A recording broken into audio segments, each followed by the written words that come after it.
I swim with a pod south of the Fire Isles. I believe the dry-siders call the larger one Shelmerston. It's where the ceremony happens for the dry-sider who stopped the world from cracking. That's where I first heard talk of toast, and where I met the friend called Samfire.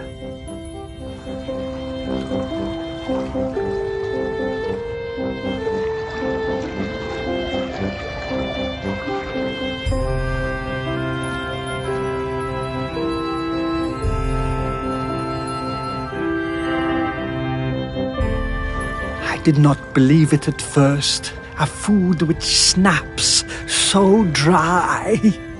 Then one morning at sunup, I followed the ship and caught a blackened slice as it arced into the water.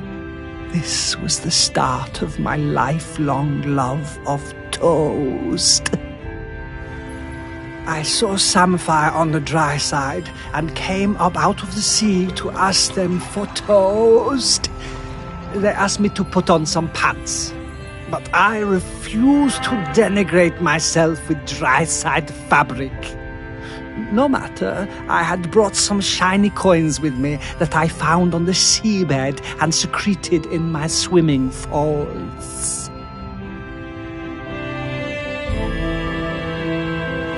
Sam took me to their parents' toast shack, but they refused to serve me without clothes. They also told me that my shiny coins were unsuitable, too old. So Sam lent me some trousers, and I swept the toast shack in return for crispy slices. Sam taught me some of the ways of the dry-siders, but to be honest, I'm only interested in the toast. I never wanted to eat anything else. Sam understood this. I spend my nights swimming through the black waters of the deepest ocean trenches. By day, I come up onto quayside and fill up on the finest crusted seedy bloomer, almost black, no butter.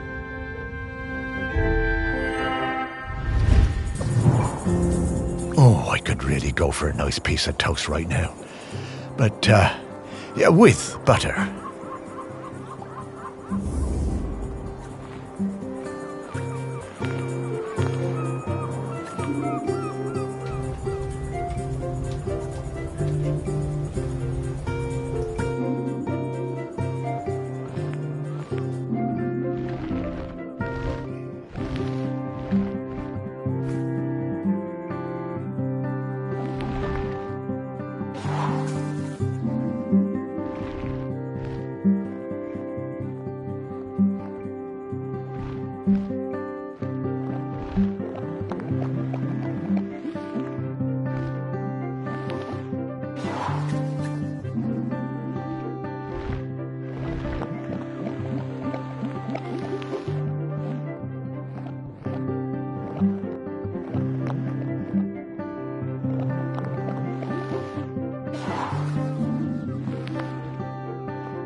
It's a shame, but it doesn't seem like there's a whole lot of toast on this side.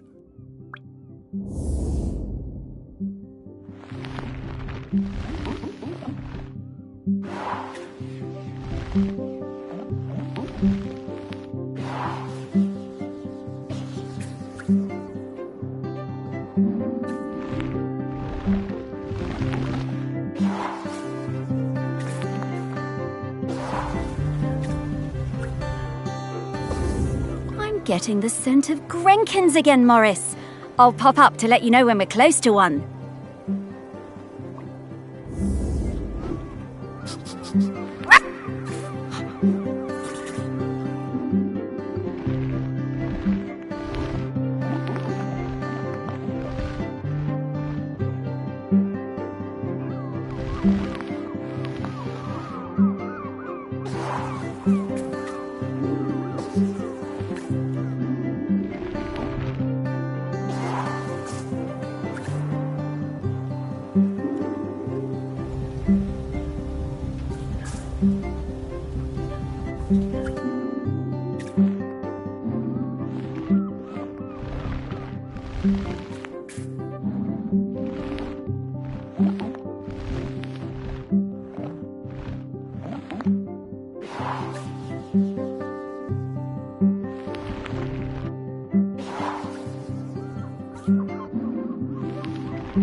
When I was a kid, I hated the annual Morlo Call.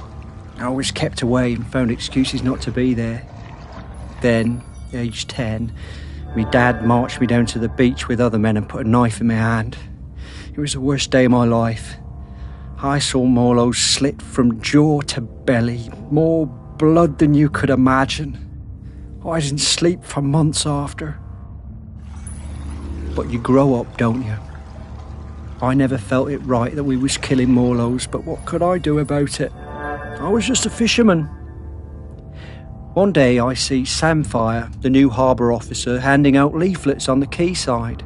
"Stop that, Col." I went along to that first meeting at the campsite. Greg Litherland was one of the other organisers. It was beautiful. So much hope around that campfire. When I spoke about the pain of the Morlo, it really felt like the young uns were listening. Me, Sam and Greg held regular events to raise funds for badges and patches. I was proud to wear mine on me best Gansey. There was quite a rift between us and the old guard. They felt the ban was an attack on our ways. Sam and me took a load of the fishermen out for a beer, and Sam made them listen. They really respected Sam. We got most of them on our side that way. By 87, we finally felt like we had enough support to push for change. So the week before the Morlo showed up, we organised a mass dying on the beach. There were loads of us lying down on that sand, islanders, fishermen, fish folk all together. And the press showed up, and the mainland TV, and for the first time in 500 years, we stopped that cull.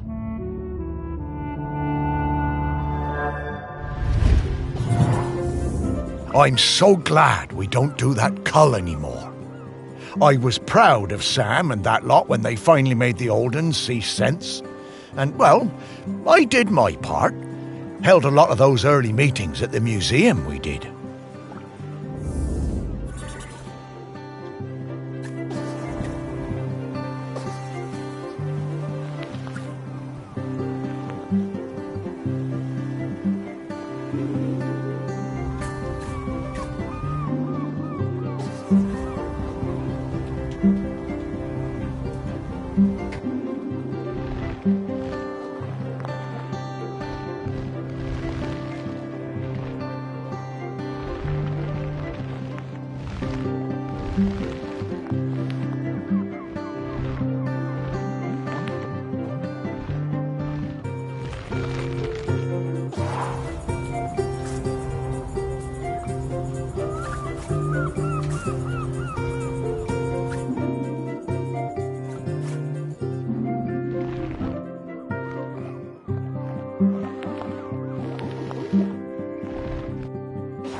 Oh, I love Morlos.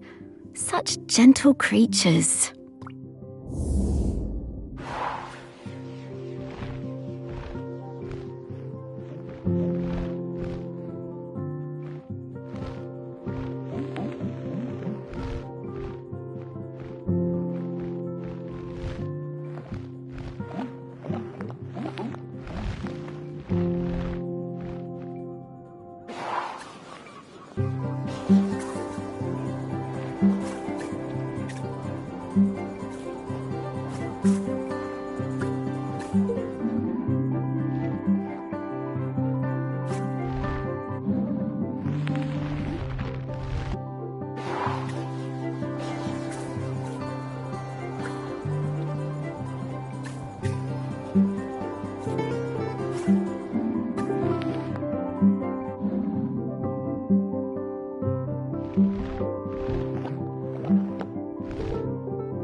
By the time Sam started as the harbour controller in '79, the fishing industry in Shelmiston was on its arse. No way to compete with those factory trawlers from the mainland, was there?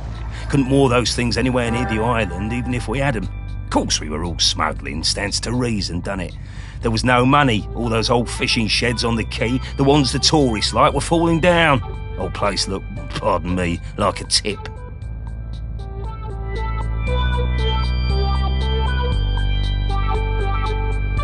There was a lot of trouble at first. Sam trying to stick by the rules and catch us out any way they could, and us trying any which way to give her the runabout. Wasn't easy, mind you. She was smart, that Sam. You never knew when they were going to pop her head out of the water beside your tub. And to be fair to Sam, some of them smuggling boys were bad uns. Worse stuff than booze on some of them boats, and that's the truth. Probably no bad thing Sam put a stop to it.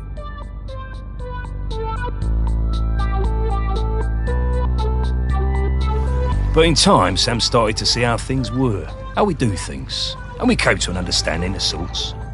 If Sam turned a blind eye to a bit of the decent stuff, the harmless stuff, then we'd report the worst of it. I mean, we all want to keep the seas safe, stands to reason. Plus Sam was partial to a bottle or two of the sheep shank on occasion. Oh yeah. Sam was sharp as a gutting knife.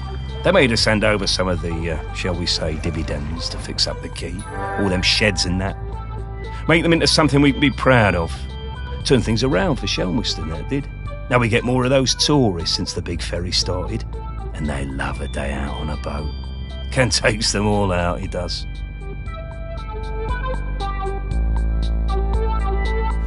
At the same time, Sam organised a kind of work-sharing thing with the fish folk.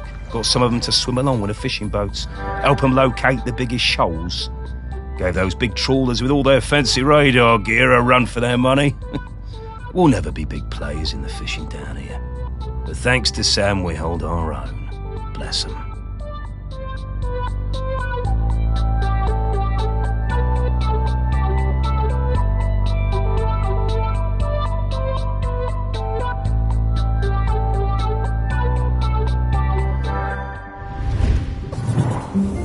I reckon I still have a bottle or two of sheep shank stashed away at the museum. Don't suppose anyone will ever drink them now.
A different kind of spirit to the ones we've been looking for.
It was the 6th summer after I spawned that I went to my first Aggie's Day ceremony.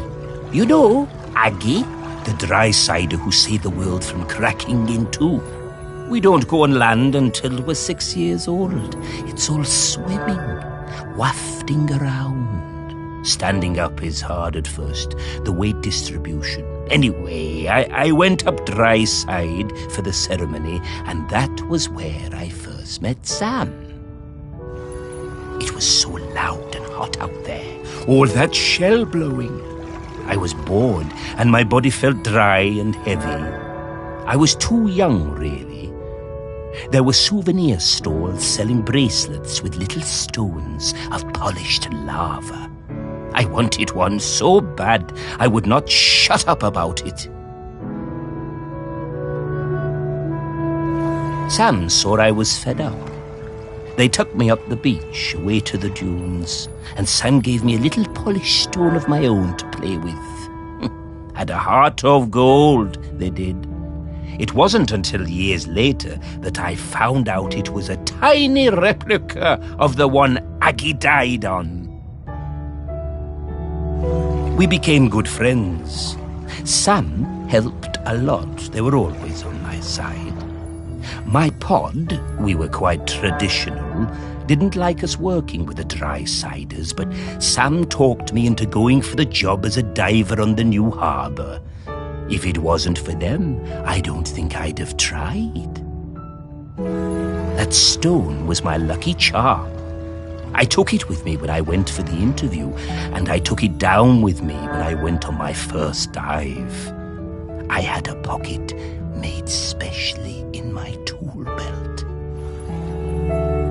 Sam took me under their fin, invited me out to the camel, and let me stay with them and Blythe on the ferry if it was a late one. And there were plenty of late ones.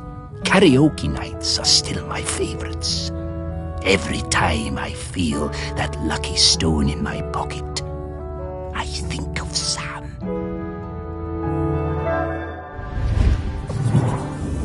I remember all the fish folk coming up on the beach for Aggie's Day when I was a lad. Seems less of a big deal these days. I guess they still celebrate it, but, well, it's a lot more sedate. Back then, it was a huge event.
Oh, magic stones? I knew humans were superstitious, but I thought the fish folk would be a bit more savvy.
I first met Sam when I sailed the new ferry, the Queen of the Isles, into harbor. Of course, I'd heard of the fish folk, but I'd never met one. Sam was an amazing pilot, knew the waters better than any boatman. It was strange steering a course for someone actually in the water, but we never went wrong with Sam to guide us in. Next time I was in Chelmerston, we went for a drink at the Camel. I'm more into bats than beer, but Sam was intriguing, and the atmosphere in there was great, like a warm nest. Great band, too. Awesome sousaphone player. I think we got on because we were both a little bit on the outside of things. Sam invited me over for toast and hot chocolate. Honestly, hot chocolate doesn't do it for me, but the toast, that multi-seed bread. Sam made the best toast. I told Sam that next to a good cuttlefish bone, that it was my favorite snack. I stayed over. In the morning, we went for a walk along the beach. And just as the sun was rising, I took them flying on my back. We went up and looked down over the islands. Sam wasn't scared at all. They said it was like swimming through the air. It was on the next trip to Chelmerston. We just sighted land when Sam's head popped out of the water right beside my berth and passed me a fresh cuttlefish bone, carved especially for me. When we moved in together, It was the best day of my whole life. I put that cuttlefish bone on my bedside table within beak reach. I still look at it every day, every single day. I just remembered that time Blythe and I did a duet at the karaoke. Oh, I can't believe I agreed to it. Must have had a few too many. I never knew how Sam and Blythe met.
I first met next time I was in Chelmerston. We went for a drink at the Camel. I'm more into bats than...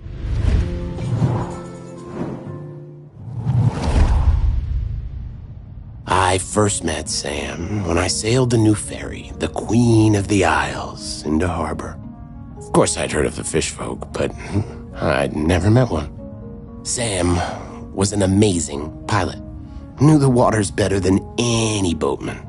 It was strange, steering a course for someone actually in the water, but we never went wrong with Sam to guide us in.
I used to love finding these on the beach.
Sam, this is an easy scent profile.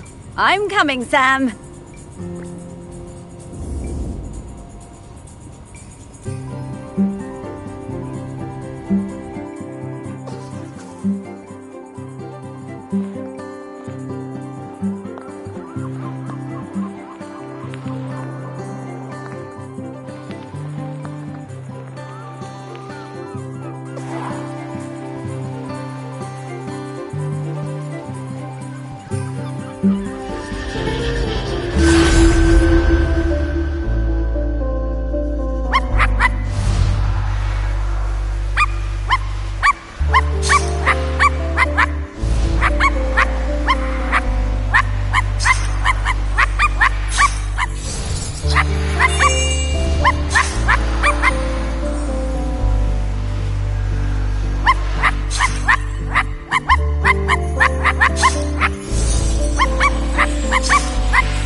Ahoy there, Samfire! Morris and Sparky!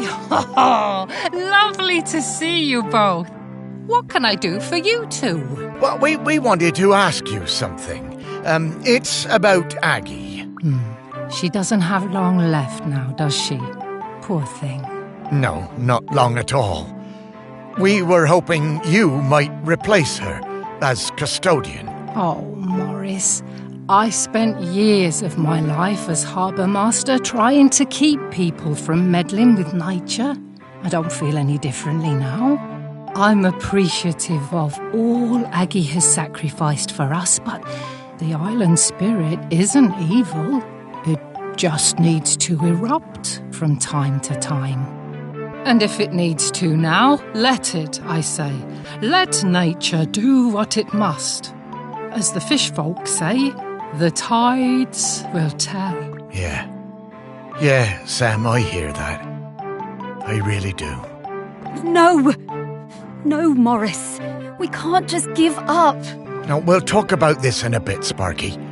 Sam, it's always good to see you. Will you be around later? I think I will. A volcanic eruption is a rare and beautiful thing. I think I'd like to see it.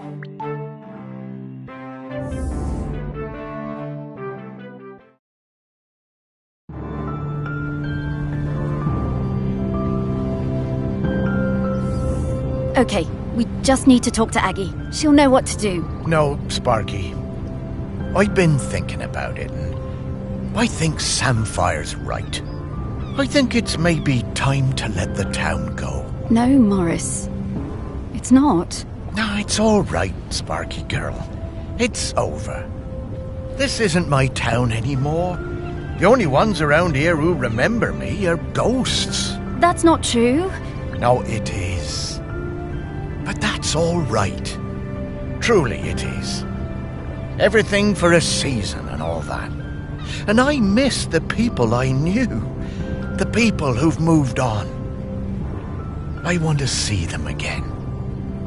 I think I will take Pete No-Chop on his offer and head into the west with him. Chelmaston doesn't need Morris Lupton any longer. Morris Lupton, you will not give up. You have been granted a precious responsibility and you will honor it. Sparky? I'm sorry about that. Remember when I told you I was mostly Sparky? I am, but mostly. Then what else are you? I am the rock that you stand on. The wood you people built this town from. The magma bubbling beneath your feet. I am Selmiston. And right now I want to erupt. But I have also made connections to the things that live here. Connections I want to keep alive. I need you, Morris. Right. Well, And I'm still your Sparky. And I need you, Morris. We all do. Oh, Sparky. I know you feel forgotten. I know you want to move on. I do too, but I can't until I wrap up this last bit of unfinished business. Will you try one last avenue with me? If we still can't find a solution, then I'll be done. It'll all be done. And we can go into the West together. Please. All right, Sparky. One last try. But who else is there to talk to? Aggie. Aggie? But where is she? I mean, she's everywhere, isn't she? She is. But I can sniff her out. I just need some mementos. But where would we find mementos from back then? Oh, of course. Back to your museum, Morris.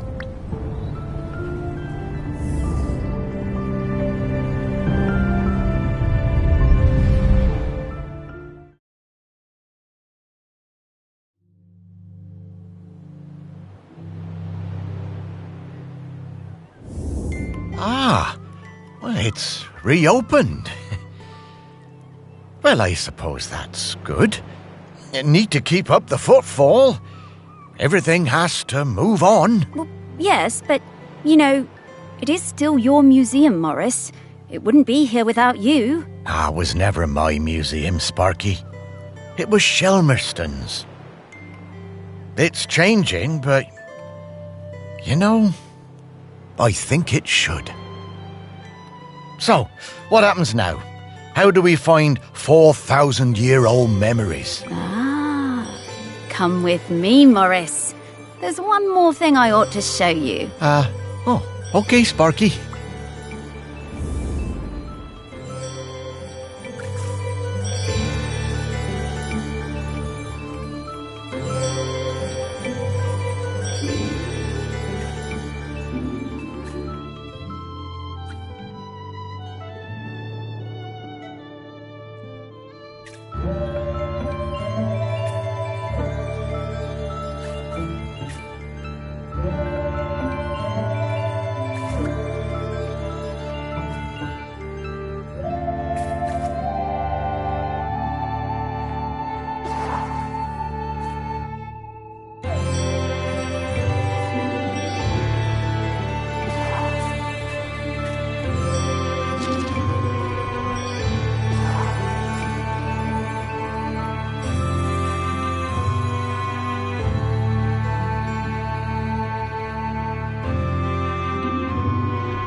Well, don't suppose I'll have a look at Aggie's room the same way again, will I? Morris, take a look at those skulls, please. The skulls? Well, they have memories inside them? Well, that's rather morbid, Sparky. Not quite.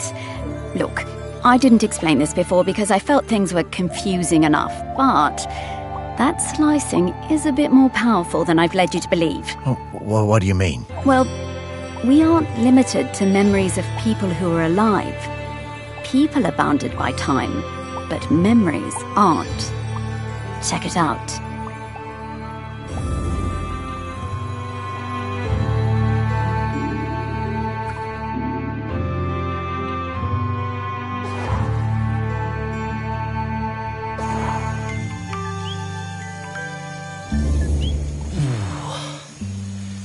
Oh, I didn't think dead stomachs could get queasy, but here we are. Where are we, Sparky? When are we, Morris? This is Shelmerston in Aggie's time. You should be able to find some memories of her here. You are some dog, Sparky.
It was the worst night in the world when Aggie was born. It began in the old village, the one swept away by the rivers of fire. The ground shook and the earth split open and spat sparks. The sun hid and the huts burst into flame as we fled.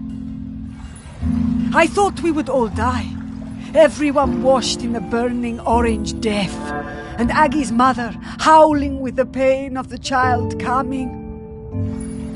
We made it as far as the cliff top by the sea.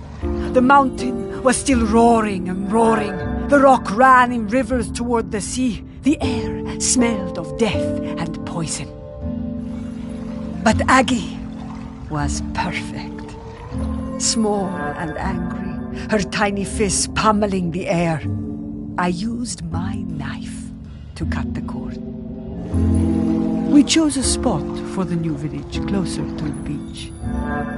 The burning rivers cooled to pumice and black glass.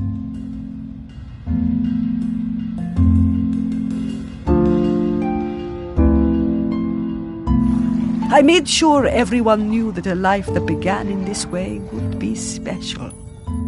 Not everyone believed me, but Aggie proved me right.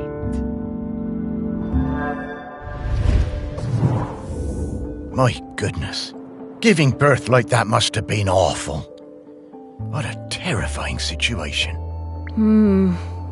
So, where do you think that knife is? Should we look around here, or...?